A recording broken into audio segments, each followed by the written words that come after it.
In today's video, I'm going to show you how to fix YouTube captions not syncing with audio.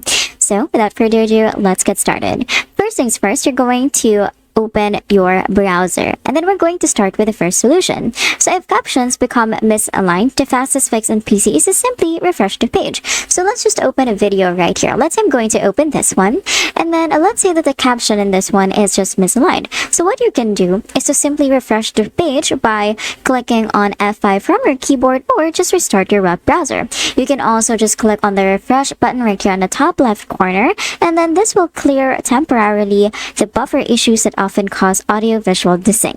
Now, another thing that you can do, or our solution to, is the manual SRT upload or the manual editing of subtitles. So if you're the creator, what you're going to do is you're going to head over to YouTube Studio, and then from here, you're just going to choose any of the videos that you have. So from your dashboard, just click on any video that you want to add a subtitle to, and then from here, you're going to look over to the left side of the screen.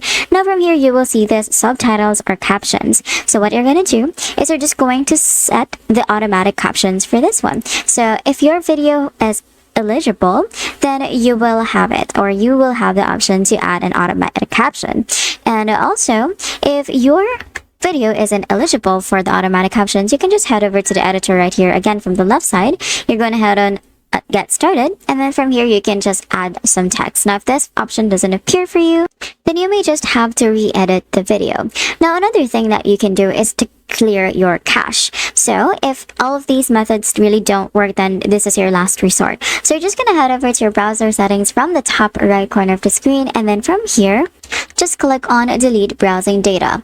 Now from here you will be taken to this page where this tab will automatically appear. So what you're going to do is you can just deselect this cookies and other data and make sure that only the cached images and files is checked. So what you can do is you can just click on delete data right here, because cluttered temporary files can slow down the browser's ability to process live caption tracks alongside the video. And that's it.